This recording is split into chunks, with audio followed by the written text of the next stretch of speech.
Et souvenez-vous que dans Matthieu chapitre 16, la même question avait été posée par Yehoshua à la foule et aux disciples. Qui dites-vous que je suis? Et Céphas va dire: tu es le Fils de Dieu, le Fils du Dieu vivant. Et Yehoshua dira à Céphas que désormais tu t'appelles Pétros et tu es heureux, Simon, car ce n'est ni le sang ni la chair. Yeshua dans Jean 6, merci Seigneur, va administrer comme repas son sang et sa chair à ceux qui le suivaient. Contrairement à Lévitique chapitre 17, verset 11, où Dieu avait strictement interdit aux enfants d'Israël de manger des choses qui avaient le sang. Et dans Matthieu 6, alors que Pierre va décliner sous l'inspiration de Dieu l'identité de la personne de Christ, Yeshua va donc dire à Pierre: ce n'est ni le sang ni la chair. Dans Jean 6, il a dit: pour avoir la vie éternelle, il faut manger ma chair et boire de mon sang. Dans Matthieu 16, à partir du verset 18, il dit: ces choses ne te sont pas révélées par le sang, encore moins par la chair. Et là, dans Matthieu chapitre 16, Yeshua parlait des écoles théologiques, il parlait de l'intelligence humaine de l'homme. Il voulait dire que ce n'est pas l'homme qui te l'a appris, mais c'est le Père. Et la servante disait que la connaissance du Dieu véritable, c'est ça. La vraie doctrine, c'est ça. N'est-ce pas le vrai breuvage? C'est ça, le vrai repas. Amen. Amen. Dieu est esprit. Et il faut que ceux qui l'adorent, l'adorent en esprit et en vérité. Je crois que l'Esprit du Seigneur est avec nous, parce que j'ai prévu exhorter dans 1 Corinthiens 5:7 pour parler de l'agneau pascal. Christ, notre Pâque, a été immolé. Quelqu'un d'autre veut parler? Donc le Seigneur a voulu que ce passage soit donné pour confirmer ce qu'il m'a sifflé hier. Quelqu'un d'autre veut parler, veut dire quelque chose, quelqu'un veut partager un témoignage, quelqu'un veut partager un message. Il y a très souvent des gens qui ont des choses à dire, mais qui, merci homme de Dieu, qui sont attachés par des oppressions. Vous voyez que Dieu me dit: appelle quelqu'un qui a quelque chose à partager pour confirmer ce que j'ai à dire. Et il confirme par sa servante ce que j'ai à dire. Alors, ne te retiens pas. Si tu as un témoignage, si tu as une parole d'encouragement, d'exhortation à apporter, je voudrais que tu viennes. C'est vrai que tu diras: mais oui, viens ancienne. Pardon? Témoignage. Il n'y a pas de souci, on peut encourager pour le Seigneur. Acclamons le Seigneur. Voilà, c'est peut-être Dieu qui veut que les choses aillent autrement. Non, ça va, c'est bon, merci. Viens ancienne. Alors, voyez, Dieu est grand. Il est souverain. Et mais je ne sais pas, quelqu'un va nous parler là en anglais. Et venez, venez, venez. Est-ce que Papa Frédéric, quelqu'un d'autre peut nous traduire ça? Ok. Praise the Lord. Amen. Praise the mighty Jesus. Amen. So I just want to give this testimony concerning my brother. Okay. You know the Mandi. Mandi, they called me on phone. And appelé moi. Non, parlez en anglais, on va traduire. Okay. Tuesday, they called me on phone from Lagos, my brother. Mardi, son frère l'a appelé depuis le Nigeria. Un jour là, that day I wanted to come to the shop with a bucket of water. I tied apart. So from there, my phone, I saw missed calls. I said, this is my brother. He don't used to call me always. Let me call him back. I called. It's him. Il avait son téléphone, elle ne savait pas que c'était le numéro de son frère, puisque c'était un numéro inconnu pour elle. Ce n'était pas dans son frère. So now he called me and said, our brother Ghana is dead. So I start screaming, shouting, crying in the house. Son frère, depuis le Ghana, était un peu Donc il vivait une vie un peu désordonnée, c'est ça? Non. Non. Mort. Elle a appelé moi, dit, elle est morte au Ghanéen. Oui. J'ai dit, comment? Mais ma petite frère aussi, elle a dit, c'est un garçon au Ghanéen là-bas qui a appelé lui, dit, elle est morte depuis dimanche. Il dit, aujourd'hui c'est mardi. Pourquoi depuis dimanche, elle n'est pas habillée, n'est pas... T'as dit ça? C'est comme ça, attends de crier, ma madame est partie au travail. C'est comme ça, j'ai balancé ça sur le groupe à l'église. Si ma petite frère est mort, elle a dit c'est accident. C'est hier, parce que depuis là, ma petite frère encore, parce que ma maman a fait beaucoup les enfants. Mais ma petite frère aussi fini l'université. C'est lui maintenant sage, parce que ma petite frère là, elle n'est pas au téléphone. C'est comme ça, hier, je suis venue à la maison. Elle a dit, maman, regardez le téléphone. Petit frère n'est pas mort. Elle dit, elle n'est pas morte. C'est comme ça, il dit aujourd'hui, il dit Dieu, merci, c'est lui. Praise the Lord. Glorify Jesus' name. Gloire au Seigneur. On peut acclamer pour le Seigneur. Dieu soit glorifié. Donc finalement, n'est-ce pas, Dieu l'a épargné. Le Seigneur soit glorifié. 1 Corinthiens chapitre 5 à partir du verset 7. Quelqu'un veut ajouter quelque chose à l'issue de ce que l'ancien a dit? Quelqu'un veut dire quelque chose? Moi je sais qu'il y a des choses dans les cœurs. Je sais qu'il y a des choses à dire. Si on peut augmenter les strings encore un peu, merci. Alors, homme de Dieu, venez, merci. Donc, c'est un culte très particulier, je crois. Voilà. On peut acclamer pour le Seigneur. Merci, homme de Dieu. Shalom à tous. Moi, par contre, c'est un petit témoignage. Et je bénis le Seigneur que depuis un moment, les enseignements que nous faisons avec le docteur Christ, nous pensons parfois que ça ne nous sert pas, mais ça nous sert beaucoup. Que ce soit les enseignements, que ce soit les messages et autres. Ça nous enseigne beaucoup. Et il suffit juste, comme le Seigneur a dit, d'ouvrir son cœur et de se dire à chaque fois que je suis un vase vide. Et que le Seigneur, à chaque fois qu'il y a un enseignement, il te remplit. Et je bénis le Seigneur parce que hier encore, j'ai une amie, elle est chrétienne catholique. Et jusqu'à hier encore, elle m'envoie un message en me disant que Jésus est Dieu le Père. Et du coup, j'ai pas... Parce que moi, parfois je m'énerve souvent parce que je me dis que c'est pas normal que jusqu'à présent, les gens ne comprennent pas que Jésus n'est pas Dieu le Père. Il est Jésus, Fils de Dieu le Père. Et c'était un amalgame comme ça. Elle m'a envoyé plusieurs messages comme ça. Et le cœur était en train de bouillonner parce qu'il fallait vraiment que je lui réponde. J'ai dit, Seigneur, mais tout de suite là, ma Bible n'est pas devant moi. Qu'est-ce que je vais dire?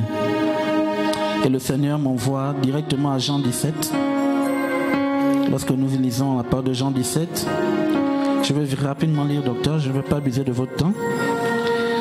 Après avoir ainsi parlé, Jésus leva les yeux du ciel et dit, Père, l'heure est venue, glorifie ton Fils, afin que ton Fils te glorifie.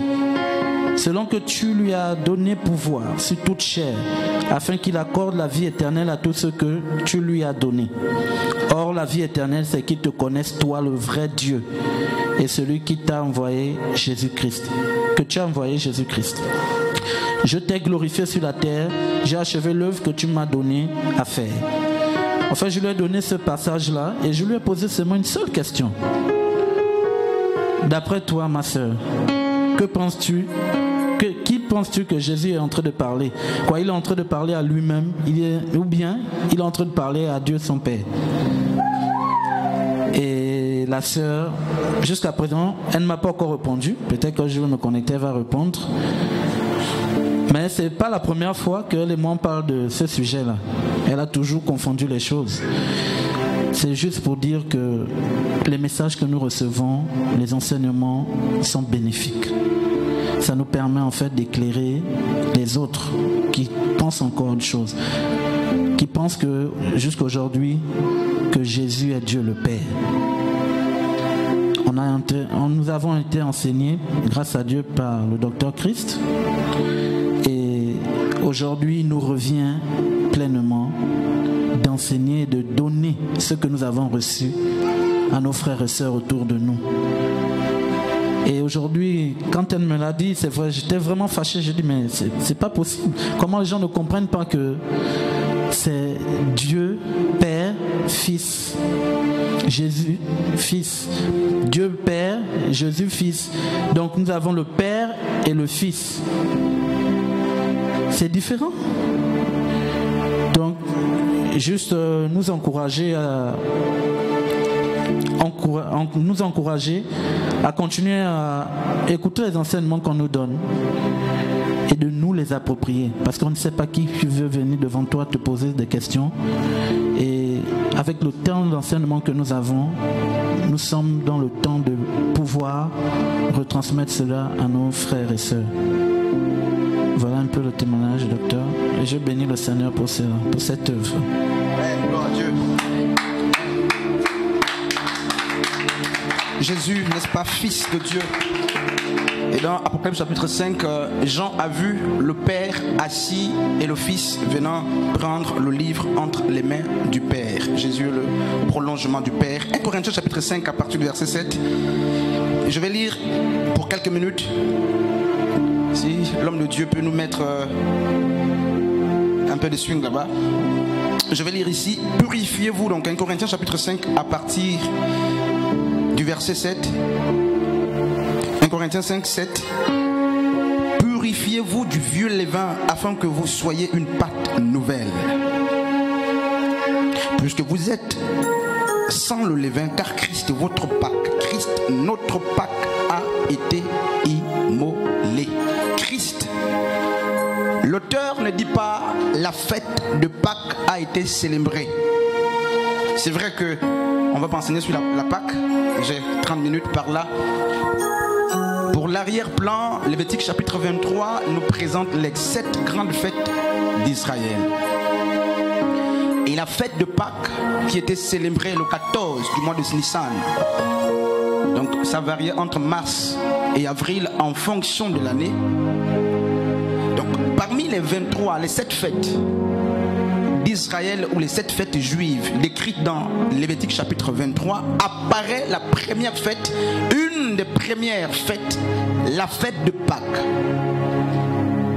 Pour l'histoire, en Égypte, alors que le peuple de Dieu est martyrisé, maltraité, le Seigneur va donner des instructions de libérer, n'est-ce pas, son premier-né, donc Israël. Et Pharaon va être endurci. Et la Bible dit que lorsque Dieu va frapper pour la dernière fois, lorsqu'il va envoyer la dernière plaie pour frapper tous les premiers-nés égyptiens, y compris les hommes, même les animaux, les oiseaux, tous les premiers-nés égyptiens, du bétail jusqu'à la faune, jusqu'aux humains, étaient frappés par l'ange de la mort que Dieu a envoyé en vue de libérer son fils Israël. Et la Bible dit qu'une instruction va être donnée, disant justement au peuple de Dieu en captivité de prendre pour chaque famille un agneau. Et quand vous lirez Exode chapitre 12, Exode 13, vous verrez l'histoire de la Pâque. On aura le temps d'en parler. Mais j'aimerais partager 1 Corinthiens 5, 7. Il dit, chaque famille doit prendre cet agneau sans faute, sans faille, sans défaut.